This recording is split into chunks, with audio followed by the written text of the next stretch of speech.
Hello, my name is Jennifer Kerslake and I'm the head of courses at Curtis Brown Creative. I am delighted to welcome you to this special How I Got Published webinar with Curtis Brown literary agent Felicity Blunt and her client Emilia Hart, author of the New York Times best-selling historical fiction debut, Wayward. I'm going to illuminate on my screen there. I'm so pleased to be your host for this webinar, which we're offering to celebrate reaching 200 major publishing deals for our former students. And it is fantastic to have so many of you joining. So I think we are due to have over 500 of you, which is just incredible. And I can see the numbers are still kind of going up, kind of 444 now. So while I'm talking, I hope that anybody else can join. I want to say thank you very much for sending in questions in advance. I'm going to put as many of these as possible to Felicity and Emilia on your behalf. We won't be able to cover everything, but we will hopefully get through the really big ones, and we're going to leave 10 minutes at the end for further questions too. If you do have a question that you feel hasn't been covered as we're talking, please do use the Q&A function rather than the chat to bring it to our attention. And again, with those last 10 minutes, we'll try to get through as many as possible before wrapping up at 6 p.m. One final bit of housekeeping before we begin. I wanted to mention that while we don't have live captioning on this webinar, a recording of the webinar will be made available to you after the event with captions in place. So yes, let's introduce our guests properly. So Emilia Hart was born in Sydney and studied English, literature and law at the University of New South Wales before working as a lawyer in Sydney and London. Emilia took our online 3-month writing your novel course in 2020, after which she gained representation from Felicity Blunt. She was highly commended in the 2021 Caledonia Novel Award, and her debut, Weyward, which I'm going to flash in front of you again, was sold to Borough Press in a 48-hour preempt deal, which we might talk a bit about later. It was published in February of this year and is a Times and New York Times bestseller and a BBC Two Between the Covers book club pick. Felicity Blunt trained as a barrister before joining Curtis Brown in 2005. She represents authors that span the literary to commercial spectrum, including Booker Prize shortlisted Claire Keegan, Women's Prize shortlisted Meg Mason, Rosamund Lupton, Renee Knight, Gillian McAllister, Laura Marshall, and New York Times bestsellers Abby Dari and Bonnie Garmus. I should mention that Laura Marshall and Bonnie Garmus are also former CBC students. She also looked after the legend that is Jilly Cooper and the estate of Daphne du Maurier. So, Emilia, I wonder whether you could start by telling us a little bit about the writing of Wayward. When did you have the idea? How did the novel take shape? And how many drafts did you write? And this kind of opening question is coming in from Rebecca. Thanks so much, Jennifer, and hello, everyone. It's great to talk to you all, talk to so many of you. Thank you for joining. Yes, so I started writing Wayward in early 2020 during the initial stages of the COVID lockdown. So the book is sort of my lockdown baby. And it came about because I was living in Cumbria in northwest England at the time. And I was very lucky to be living there somewhere so safe and surrounded by such natural beauty. And I found that landscape really inspiring. But I also learned about the area's local history, particularly the Pendle witch trials, which took place nearby in Lancaster in 1612. And while that was sort of bubbling away in my mind, I was also very conscious of the rising rates of domestic violence that we were seeing reported everywhere in lockdown. And I suppose I just felt that there was this thread that seemed to connect the witch trials in the 1600s and then domestic violence in 2020.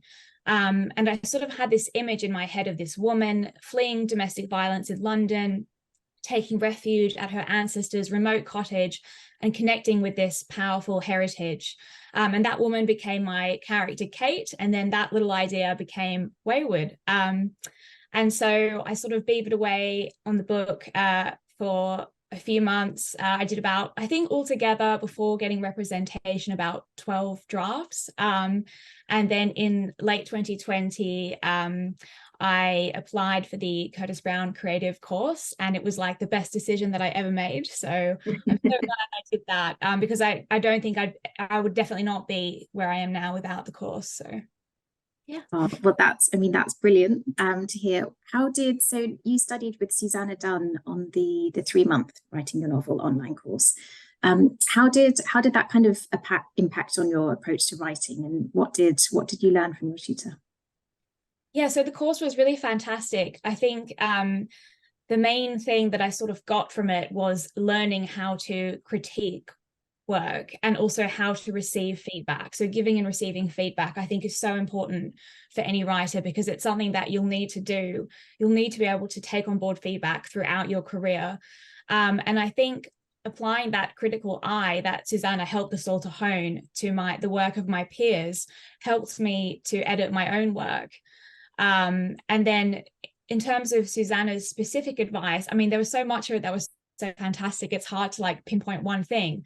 But I think because Susanna has written a lot of historical fiction herself, something that she really helped me with was sort of scene setting and characterization in the historical timelines of Wayward. So she sort of helped me to flesh out my characters and make sure that they didn't just seem like central casting stereotypes. They seemed like living, breathing people. So it was always about, you know, the specifics of that character, and thinking about using all the senses, like some of the ones that we forget about sometimes, like smell and touch. So yeah, it was really fantastic. That's great. And I have a question from Serena, which kind of leads on from this. So after you'd taken the course and you were presumably still working on your manuscript, how did you know when it was ready to query to agents? How did you know when you finished editing and it was ready to go and you were ready to submit? So this might be a little bit of a left field answer, but I didn't actually think that it was ready. So basically, I had entered a novel writing competition. So while I was still doing the Curtis Brown creative course, and through that competition, which was the Caledonia Novel Award, I was offered representation. But then I decided, because I had in my head that my dream agent was Felicity, that now was the time to approach her. Which was something that Jennifer helped me with, setting up that link. And yeah, so I was absolutely shocked and delighted that she also made an offer. But in terms of the question of how do you know when the manuscript is ready, I think my advice now would be you should work on it until you feel like you can't look at it, and then you should take a break, and then you should look at it again. Because I think coming back to something with fresh eyes, and this is still something that I do now, is just so helpful, because you need that sort of sense of detachment where you could almost pretend you're reading someone else's work. And I think it's there that you will sort of be able to gauge where you're at. And then I also think getting feedback, from whoever you can is really important as well.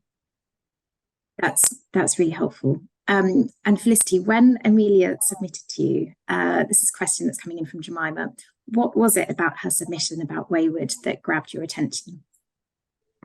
The specificity of place was really exciting. I think any novel to be good and great needs specificity, whether we're talking about characters, which Emilia's already touched on. And I think she'd done such an exceptional job of creating 3 distinct women. And I think it's interesting, actually, that the sort of most work we ended up doing together editorially was on the modern day character, because I feel like the 2 characters that exist in the past felt incredibly kind of full-bloody. They were so real and so rich in the detail and the observation. And I think Emilia sort of spoke already.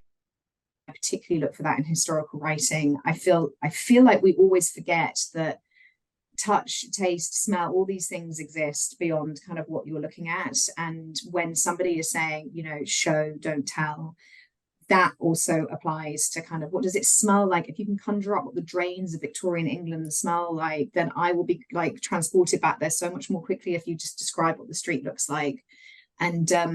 And all of those things connect to memory in very, very different ways. And I think that's what Emilia had done so well. And I'll be honest, at the time, it was lockdown, it was a weird old time. And I wasn't sure whether I was kind of had the space to take on another novel. And I'm usually very, very careful about how many I sign, given the volume of editorial work that I often like to do.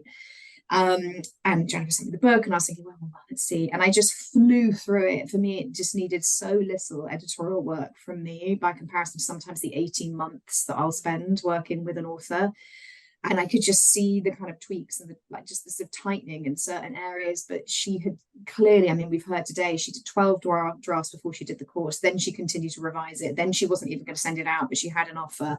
And that is so rare, I think, when people are doing submissions. And I think it's something really, really to be mindful of.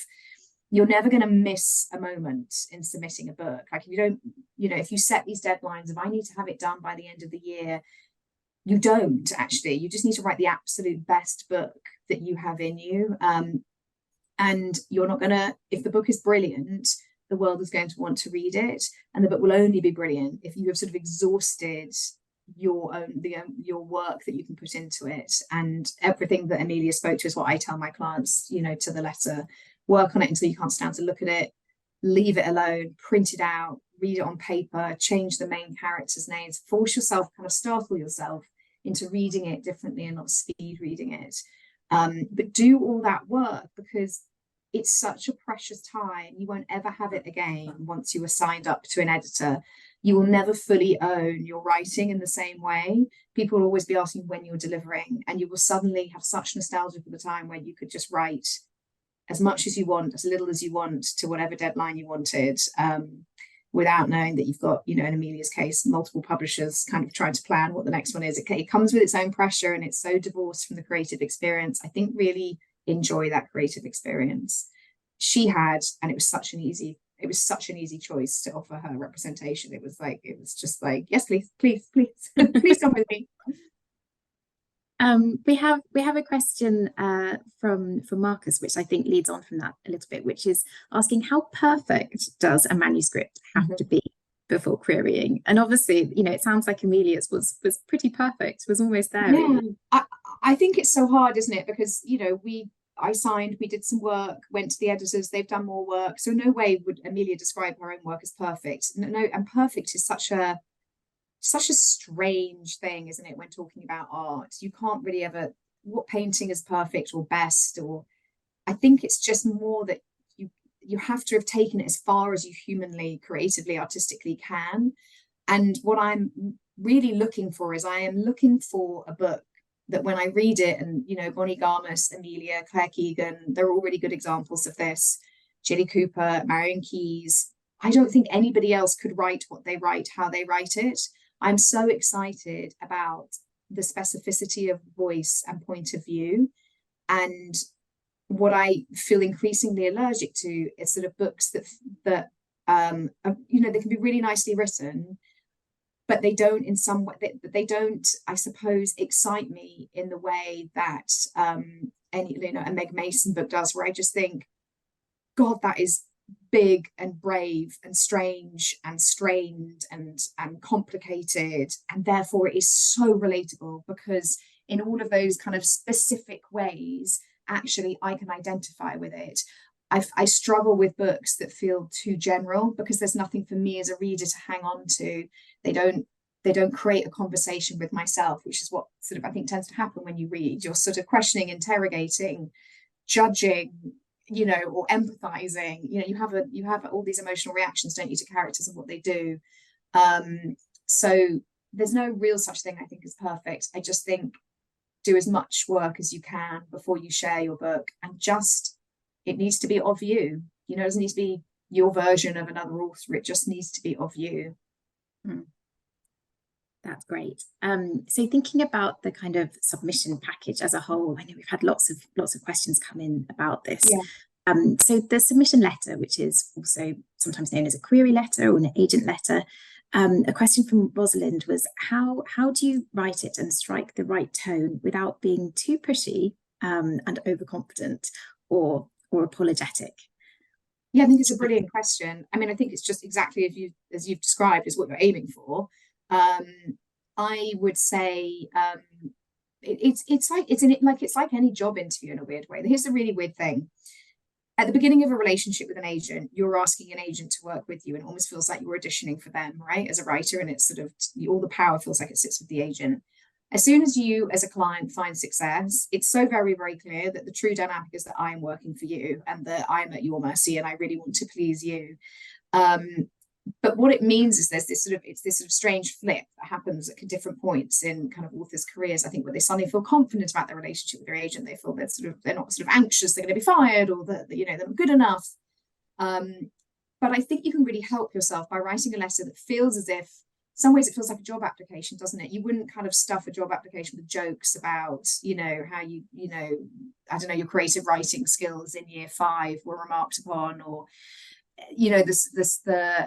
it's hard because you're writing something that is often very personal, and you're trying to convey that you sort of know that you know something about the business, something about the agent. But I think the best letters to me, one, they get my name right, which I know sounds ridiculous, but it doesn't always happen.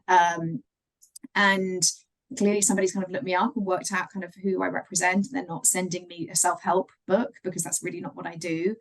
I don't need you though to list 50 of my clients to feel convinced that why you've submitted to me. It's fine. You can name a couple if you like a couple, or you feel that it sits in parallel with any of the writers. If not, and it feels that other writers on other people's list, if you tell me that you've written a book that has something in keeping with Maggie O'Farrell, I can tell you I'm going to open up that submission because I happen to love Maggie O'Farrell. I think when writing a pitch letter, the hardest thing to do is to in some way encapsulate your book. I think it's a real struggle once you have spent 12 drafts worth of work, and the book is really big in your head and it's really detailed and it's sort of multiple characters and possible multiple timelines. You're like, how do I kind of compress this, concertina it back? And the advice I always give writers is, you must have had an idea. Like there was one idea at the beginning, like it was one thought, and it tickled the back of your brain, and you started to pull it apart and pull it out. And so go back to that one thought, because it was obviously interesting enough to you that you've spent 8 months, 8 years, 18 years, working on this book, and see how you can kind of build a pitch of the book around it. The pitch should be about 1 to 2 paragraphs long. Focus on that bit first. It's the hardest bit.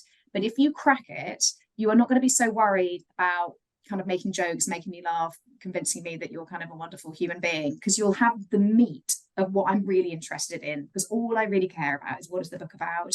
I don't care if you went to university. I don't really care if you won a creative writing prize or been shortlisted. I'm a junkie for books, so all I really want to know is what you're writing and what it's about, and kind of where you think it might sit in the market. And if you crack those 2 paragraphs, it's really easy then to write just a few lines about kind of what you do, where you're from, if you want to add that in. And then you send it off, and that is your query letter. And I am immediately engaged because I'm reading about the book, and I'm if I'm really into the book, and I'm like, oh, I get that. And the title is, please don't send it under untitled. You do yourself no favors. That's your first kind of like sales arm, your title. So find a title that feels provocative in some way, that just feels like a good title. They're really hard as well, but work at it. Even if it takes you an extra 5 days, just kind of noodle at it for as long as you can. And if I'm interested, I tend not to then read the synopsis, because I don't want a spoiler, in the same way that I don't want somebody to tell me what a film is about before I go and see it. If I've liked the letter, though, I'm going to sort of open page 1 and start reading.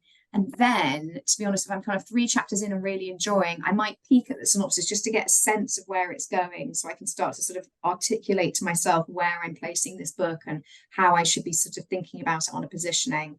But then I just want to read. I want to read through to the end. So the pitch letter, it's a bugger. Like, don't get me wrong, I have to send out pitch letters for my authors, and I absolutely hate, it. As soon as I've signed a client, I know I have to write a pitch letter, and I find them as complicated and problematic as you, because I've often read like 12 drafts by then, and I start working on them about 4 weeks in advance of when I want to send the manuscript out. It's quite a good thing to start working on before you finish the book, just so you can sort of play around with it, and it doesn't feel then, oh, I finished my book, I'm ready to send it out. Now I've got to write this awful pitch letter, and I've got to try and get it done in a day. I would start early on it. But you have my sympathy. They're really annoying. But if you crack it, I think that's really good advice, actually, to start it much earlier in the process, because it's kind of something that you can refer back to as well, and thinking, when you're writing, this is what I'm leading up to, this is what I'm aiming for. Emilia, when it came to the pitch for you, at what point did you have a kind of clear pitch in your mind? And do you have any tips? Did it change a lot as you were kind of thinking about it? I think it's so tricky, just as Felicity was saying.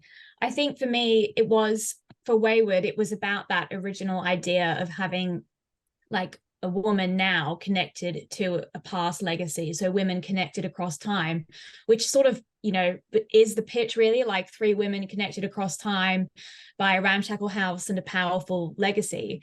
And I think, it was sort of always clear in my head. And I think sometimes for me, I mean, this is because I've had like a sort of interesting experience writing my second book, where I think rather than saying to myself, oh, X would make a great novel, I thought, oh, I'd like to write about X. But I think that it should be that kind of tickle in the back of your brain, as Felicity says, where you sort of have the idea and then you're writing it.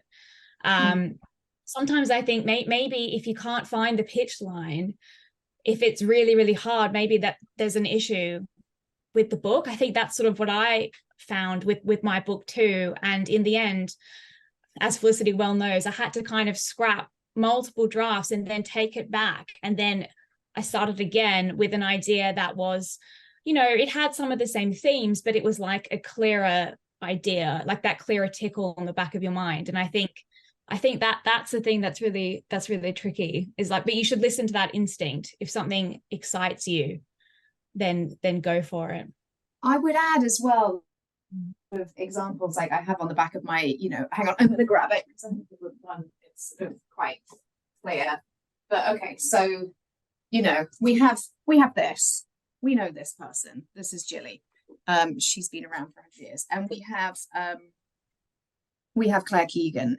The pitches for these books tonally also are so very, very different. So the pitch letter is your first, like if you go into the back of, if you look at the back of a book or look at the sort of blurb for a book in a bookshop, the tone that it's written in is giving you a sort of clue as to the tone of the writing within, and really think about that. So Claire Keegan, it is 1985 in an Irish town, is how it starts.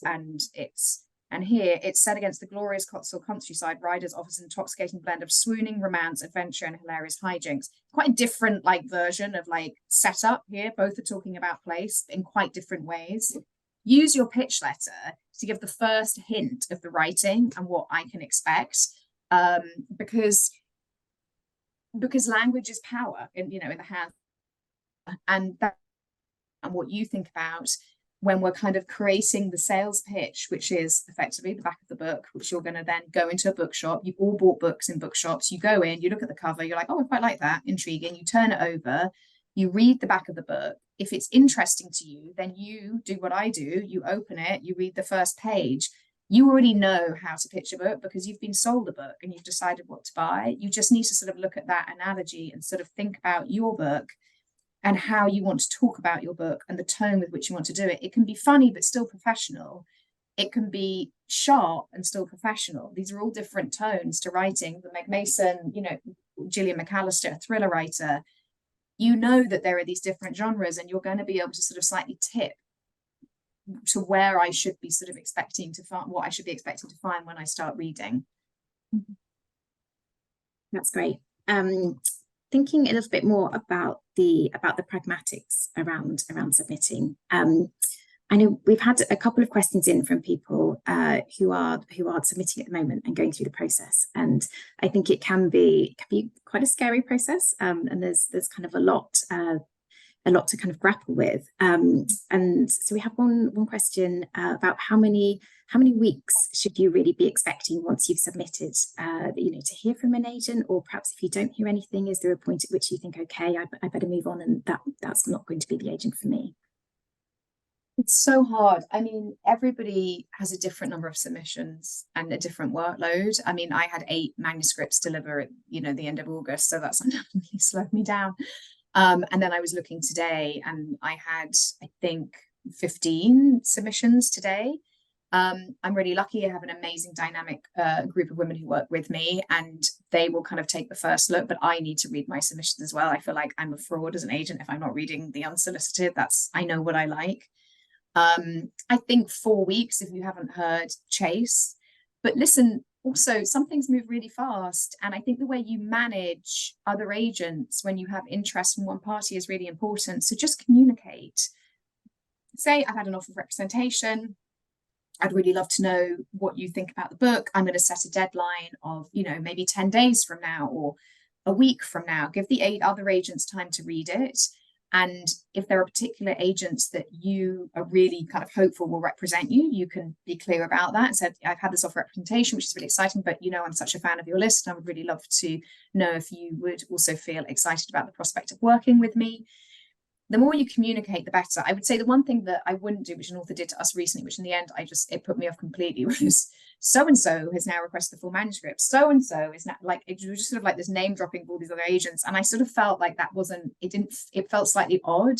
I think really what I'm interested in knowing is, have you had a number of full manuscript requests? Because I will then prioritize reading you so you're not left hanging around.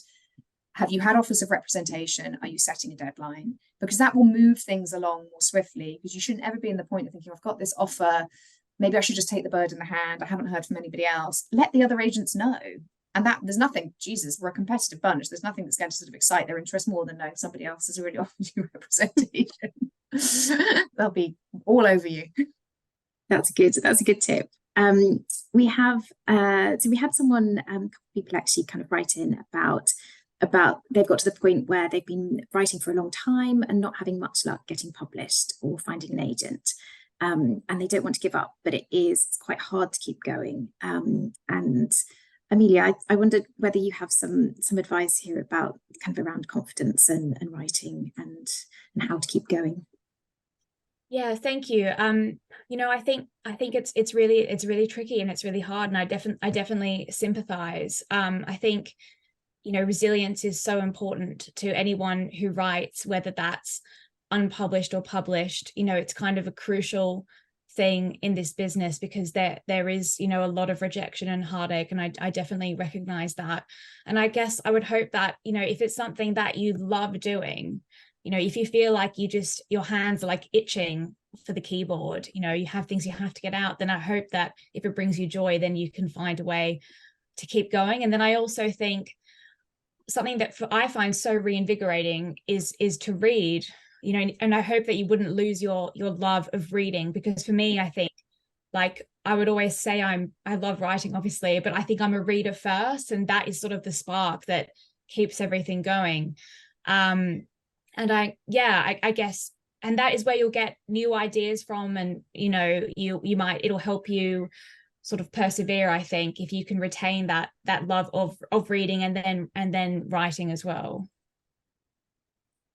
That's really great. Felicity, do you have anything to add?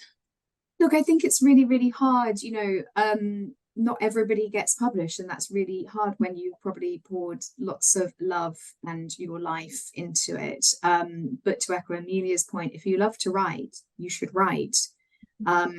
Publishing is a separate piece. Writing is its own thing. You have to continue to love what you do, and you have to continue to love the writing in order to be published anyway. So you have to hold that, I think, very, very close. There are lots of stories of people who had 7 manuscripts, etc., that sort of were hidden away. There is self-publishing as well. Any one of you can self-publish, and many people have, to huge commercial success, because I think sometimes we can appear to be gatekeepers to people who want to be published. And there is a huge public out there who are discovering books through Kindle, through TikTok, through lots of different kind of avenues. And that is a completely valid way of publishing, increasingly so. It's smashing the traditional publishing stakes. So the other, there are competitions, there are short story competitions, there are first novel competitions. I think don't always see the agent as the funnel into which you have to sort of enter publishing. Explore all these other avenues as well, because we may have missed it. We may be completely missing what is actually the public have an appetite for.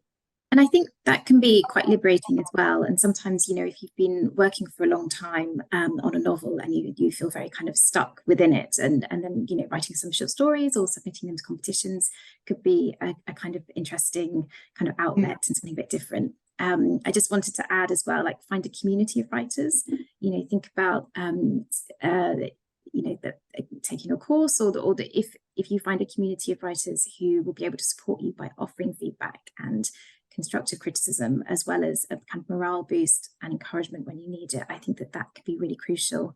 And, you know, we have also say that we have courses available on novel writing, on editing, if that's the stage you're at that you'd like help with, and submitting and pitching. And we also have our 30-day writing bootcamp, which could be perfect if you are looking for a way to kind of kick some new life into a work in progress or start something new with a kind of burst of energy and a kind of really friendly group of like-minded writers. Sometimes, you know, kind of sharing that process can really help and sort of invigorate it. Yeah, so sort of thinking back to our kind of final question on submitting before we think a bit about editing. Emilia, if we've been sort of thinking a lot about kind of agents and what they're looking for in terms of authors, we had a question that how do you gauge if an agent is good for you? Kind of what you're looking for in an agent, I guess, and how did you know that Felicity was right for you? I think that's a great question. So for me, when I was looking at Felicity, you know, with an eye to submitting to her, it was about not just like her amazing list, which really resonated with me, but I also found, this will sound really creepy, but I found like an interview she'd given, which was on YouTube, where she talked about her favorite books. And one of them was, I think, Life After Life by Kate Atkinson, which is one of my favorite books. And I was like, oh my God. You know, you can sense whether there's going to be that like meeting of minds, similar taste. So there's firstly that, and then for me, like Felicity just had such an amazing vision for where Wayward could go. You know, I thought her suggestions were just like incredible. They sort of blew me away. She really understood what I was trying to achieve with the novel, but I knew that her edits would really enhance it. They'd make it the best it could be. So I think it's definitely what the agent's vision is for your book. Like every good agent will have a vision for the book that you've submitted. And I think for me, like a big red flag would be if there was no vision, if there were no editorial suggestions, that would make me concerned, I suppose. So yeah, it's about, you know, the taste and the vision and all of that. We did have a question come in. I think it's from Chris, who would love you to talk a bit more about the editing process, and he wanted to know what was the most significant change requested by Felicity, and did you make it?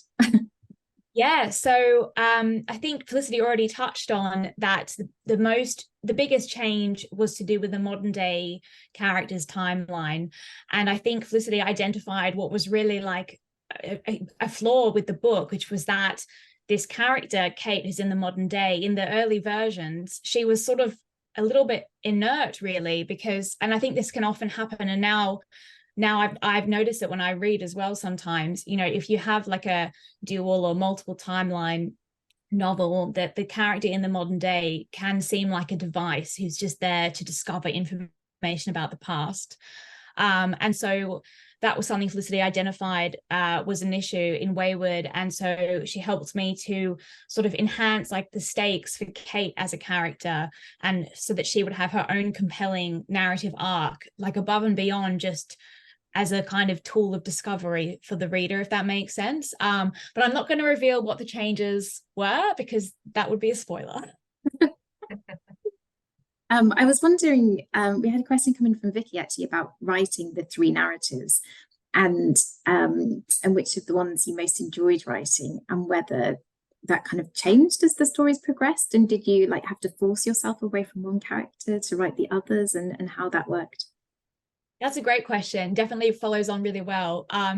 So I think when I didn't really know how to go about writing this when I began, because initially I knew there were going to be 2 different timelines, and so a woman in the modern day and then a woman tried as a witch. And then I realized I needed like another timeline, I felt, to sort of connect the 2.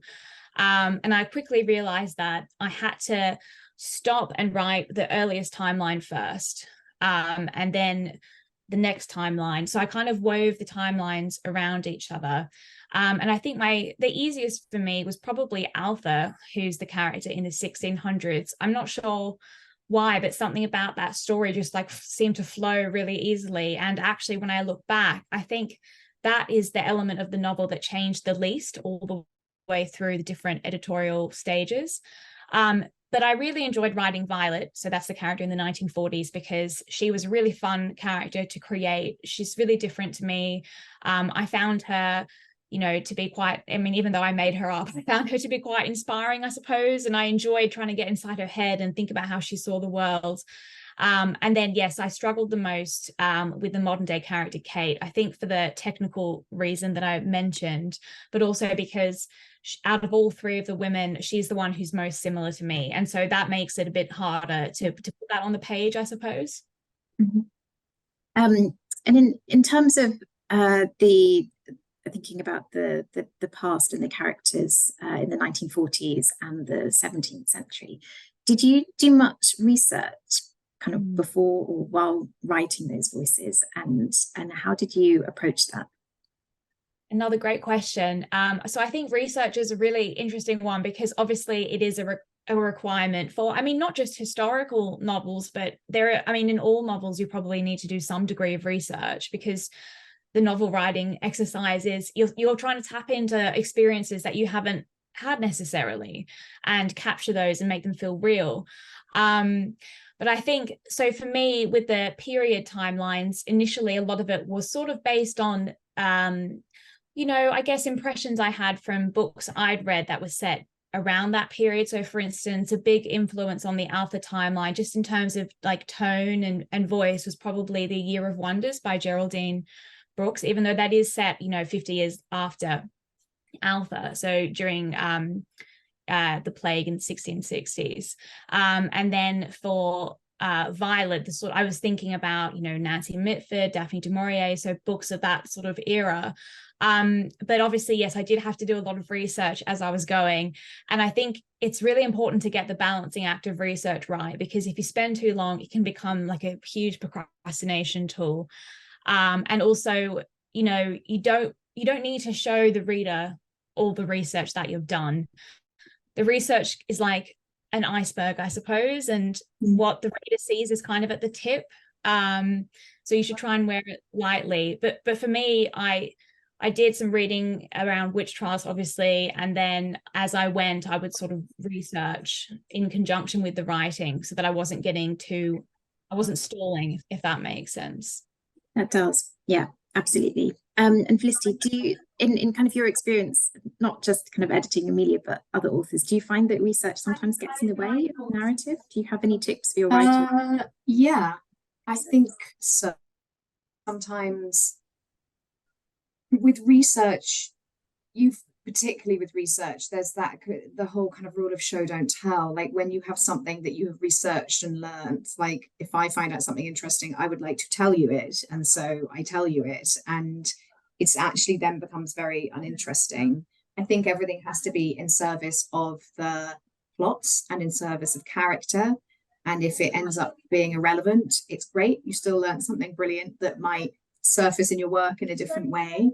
I think it's really, really important to have things feel authentic, but I think sometimes you can sort of get into that sort of anxiety, particularly in historical writing, of needing everything to sort of have been proven or justified. And actually, I sort of don't care. Like, I really just want to know about your characters and why they're doing what they're doing, and that is what is driving me. And the other stuff is a cradle. It's not what I'm kind of, it's not the string that's putting me through. But I think you sort of, it's hard. It's like the kill your darlings thing. Often you just you have to just then go back through and lose a lot of things that you're really proud of, but the book ends up being stronger. Yeah, the ruthless edit. So moving on slightly, because we have had a number of questions that are kind of relating more to publishing and the publishing process.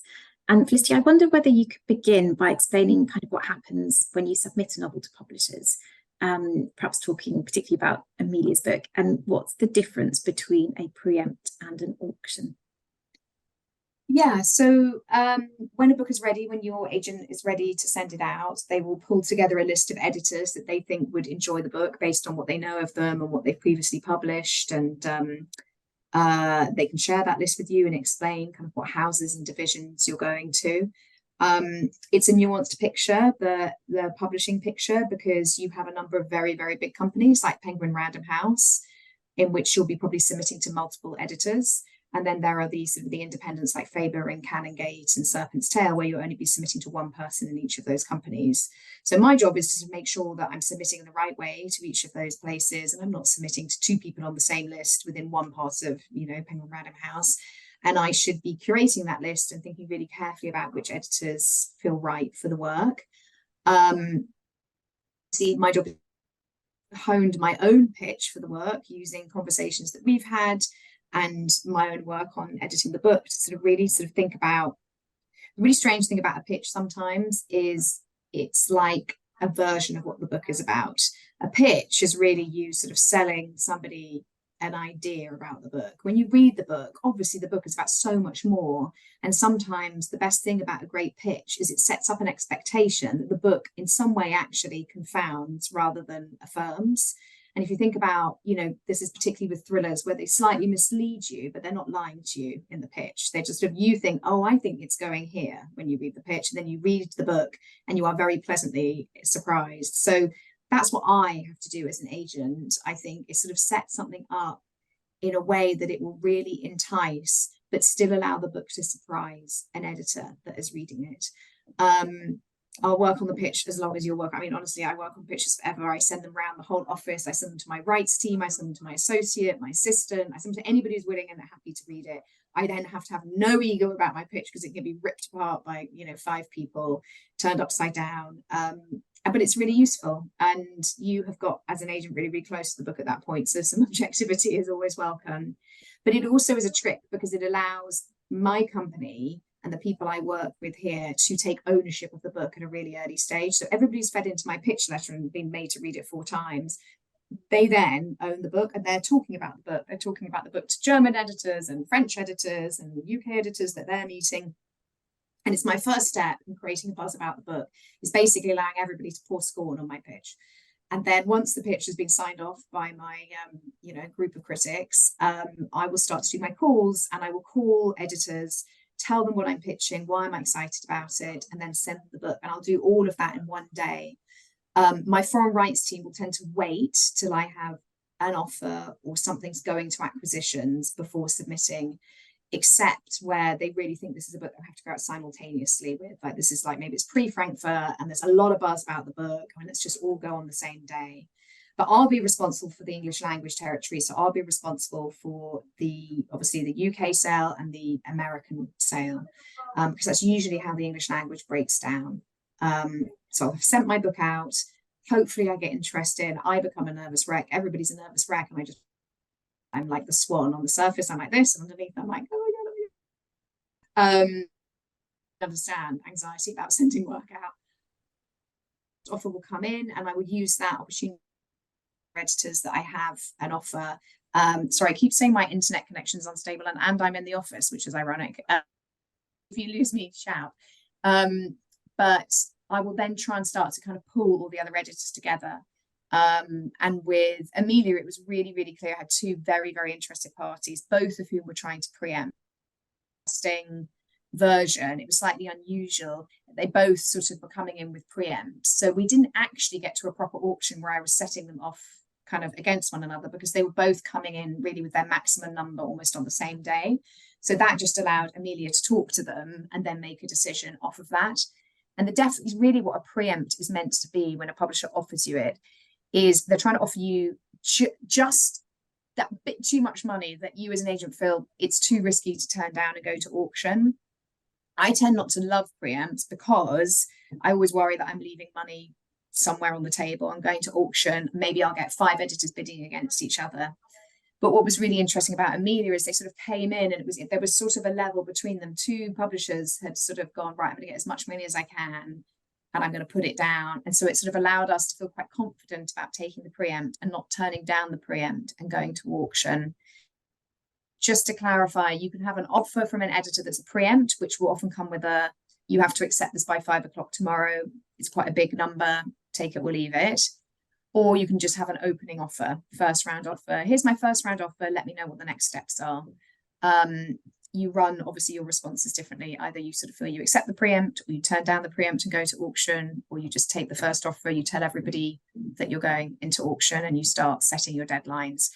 And it's a real whirlwind and it's really exciting. And if you're lucky, the book is catching fire internationally. So at the same time as running a UK auction, you're running maybe a German auction, an American auction, you've got preempts in Poland and Brazil. And that's really the perfect storm that can happen around a book, where it just feels like it is universal in some way.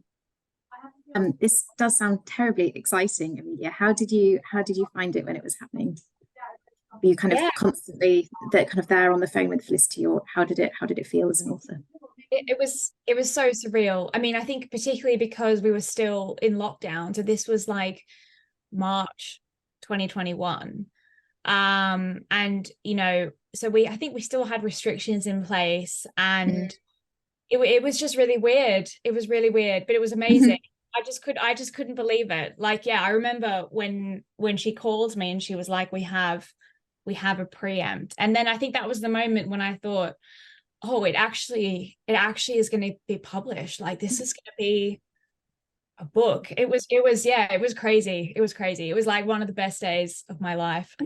And in the US, am I right, we turned down the preempt and then we went to auction there. Yes. Yeah. And that was one of those things where I was like, oh my God, here we go. We're turning down the money. Let's see what we can make. And it was completely the right decision. And the auction went higher. And you just never know. You don't have the crystal ball. But I think in both cases, you ended up with what is really exciting, and you can't always guarantee, is that the money was right and the editor was right and the imprint was right. And it was just like this perfect alignment. And I was so happy because, as everybody can tell, Emilia is absolutely gorgeous. And she ended up with just sort of everything in, like, every editor that she ended up working with was really exciting. And you've traveled, haven't you, since? You've had, you've got lots of Italian requests and like lots of international requests. I'm going to Italy on Thursday. Yeah, so that's exciting. And then also again in December. Oh, wow. Again in December. Yeah, I know they love you in Italy, don't they? I have to learn Italian. But I think that's the bit that you never really think about. You're published in the English language, and then, if you get really lucky, you're published in all these other languages and all these books turn up. And you can be a bestseller in Italy and you can do better in Germany than you do in your domestic territory. And, you sort of don't think of it the same way. But by the way, Germany is like 5 times as big as England and they sell books for 5 times as much. So take it, like, it's great.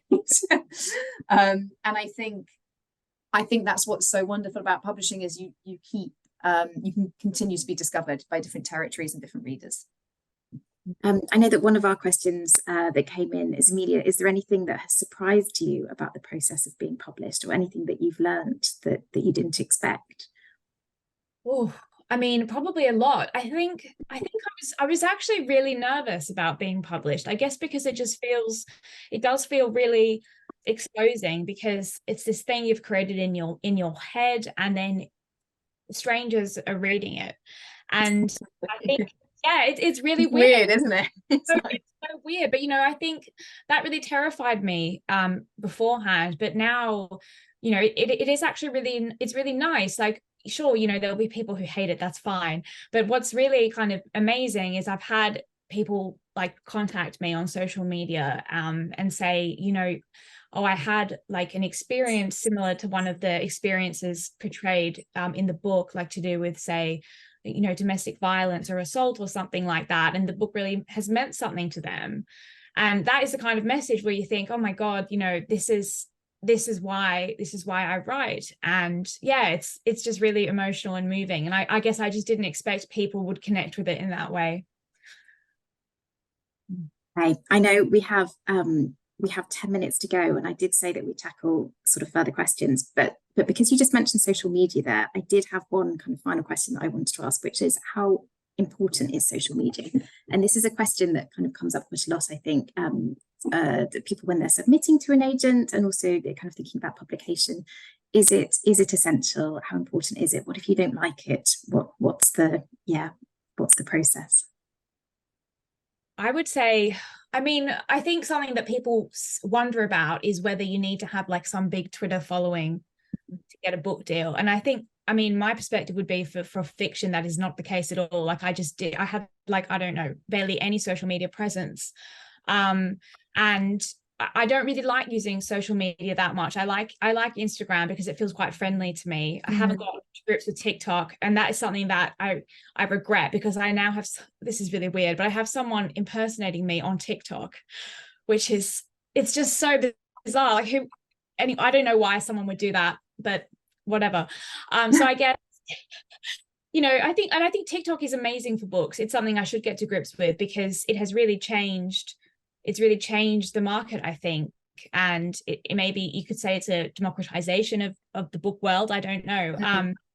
But I mean, but I would say, you know, I think it's up to you as a writer how much you use social media. I know a lot of people love using Twitter to connect with other writers, and that's how they build community, and I think that can be a really great thing. But I think it just depends on the person. If you don't want to use social media all the time, then like no one says to me, Emilia, you must, you know, post on this platform. So yeah, I think it can be a really nice way to connect with other debut writers. I think that's how Emilia used it early on, which was lovely, whether it was writers within my stable or other CBC writers. It's sort of, you know, you can find very friendly conversations amongst debut writers, which is lovely. And then when people's books are published, everybody's very supportive.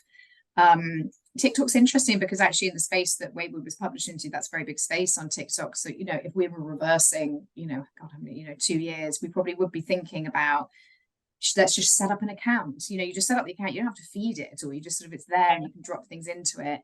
The trouble, you know, with all publicity is it takes you away from writing, and it's almost uses a completely diametrically opposed skill set to be kind of great at publicity and great at writing. And there comes a point where you just have to cut it off and go back to writing. And people who are extremely success, publicity does end up kind of like hollowing them out, and they really do not want to be on social media, and I have real sympathy for it. It's hard as an author. I think we are asking writers to be, you know, publicists, marketeers, and writers, and that's not always fair. Lots of questions coming in, and I'm just we will not have time to tackle very many, but I've seen we do have one on comparison titles, which I think is quite interesting. Writers are often asked for comps to help the agent place the book in the marketplace or on the shelf. What are the best points of comparison? Voice, tone, setting, time period, genre? It can be a combination. I mean, I think you can say, you know, this is I think the thing to avoid is, you know, when you get, it's, you know, just a list of really successful authors across, you know, multiple genres. So it's Jackie Collins by way of, you know, I don't know, Sex and the City, and you're like, I don't understand what that is. But if you can be specific and say, you know, this is something in keeping with the kind of, you know, the raw emotional energy of sorrow and bliss, and the, I don't know, the setting of whatever, then that's interesting. Like I've got an idea of that. And you don't just have to use books. I think I happily use television shows and some of my kind of comps and pictures, because some of those things are almost what is in the zeitgeist of the moment, and editors are interested in those. So Bad Sisters is a really good example of that. When that came out, every agent and publisher were like, oh my God, if somebody had sent me that as a book, I would have represented it in a second. So where it feels relevant, make the comparison. I think you only need really sort of 2 or 3. I don't think you need 5 or 6 though. That's great. Also lots of questions on word counts. What would you expect, Emilia? I don't know whether you can remember your word count from Wayward, but whether we're talking about averages, how short can a literary novel be, how long? If your manuscript dropped in, Felicity, and it was over 100,000 words, would that alarm you? I read 250,000 words and one was 140. I'll confess both need some editing, but Claire Keegan said to me not so long ago, she goes, a story is as long as a story needs to be. And I think she was talking about brevity rather than kind of excessive length. I think it applies both ways, but I think there's this weird thing where as an industry, we always talk about 80 to 100,000 words, but I don't know that serves every story. It didn't serve Hilary Mantel, and it doesn't serve Claire Keegan. I think there's increasingly an appetite for novellas because I think people are frazzled, time poor, and they sort of want to feel that they can master something and read it and be satisfied by it. I think be tough on yourself if it don't just write because the words look pretty, write because it's saying something and you're saying something, and pare back where you can pare back. Also say, I don't think there's a right answer. I think it's so hard because whether you're writing a thriller or a literary novel or you're writing a commercial women's books, there are examples of all of these things being completely different sizes and completely different sizes within each of those genres. I think you, the writer, just need to just be convinced that it's the right form for telling that story. I love novellas. I love short stories. I love big, gorgeous, Barbara Kingsolver-esque transportative, doorsteps. I read all of them. Most people do, I think, read a range. I don't think there's a right answer. I think there's a commercial answer that publishers speak to, and I think there are more exceptions than there are slavish kind of playing along with that rule.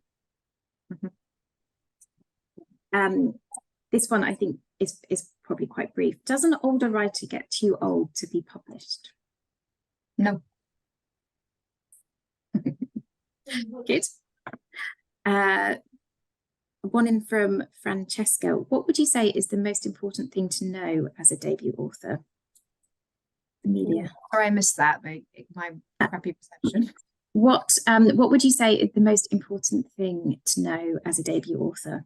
Or maybe we can turn this around a little bit, because I know we only have a few minutes left now, and a question that I always like to ask is what would be your top tip for a debut author, or your kind of piece of advice that you'd like to give to our debut authors?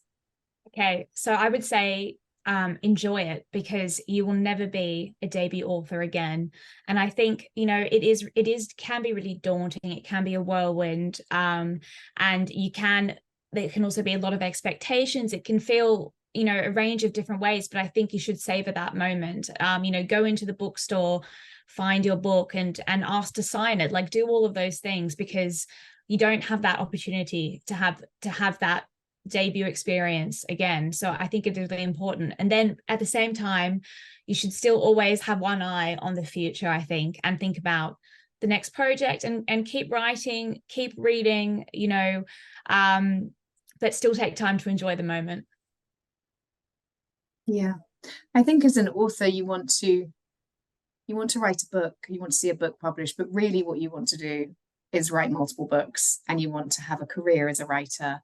And that is really the ambition, isn't it? And so nobody just wants one book published if they love it as much as you all do. So it's a discipline, it's a muscle, you've got to work at it. You've got to be as ruthless with yourself as anybody else would be. So is this the right next book idea? Is it the right thing to pour, 400 days of writing into? Is it not? Is it good enough? Is that thing in my stomach telling me it's not good enough, but I'm just panicking and I want to get my deadline? Or is, just really like interrogate that and continue to interrogate that book to book and try and make each book better, try and learn something from each book.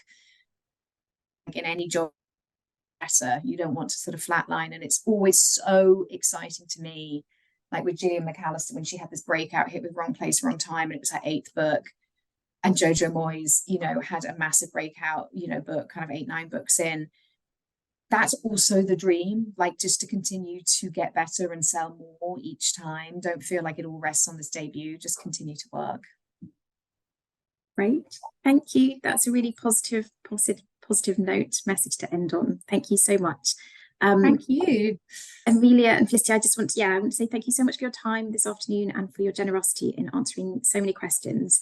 I know we had a huge number of questions, and I'm sorry we didn't get through more, but it's been really illuminating and inspiring, and you've shared some really valuable insights into the writing and the publishing process. And I want to say thank you to everybody who's here listening as well, and thank you for your excellent questions and for joining us. I want to wish you the best of luck with your writing and submitting, and I shall also wish you fantastic evenings. Yes, I just want to say thank you again to everybody, and goodbye, really. Thank you, Jennifer, and definitely sign up on those courses, which I saw somebody dropped into the chat. I think those are really lovely communities.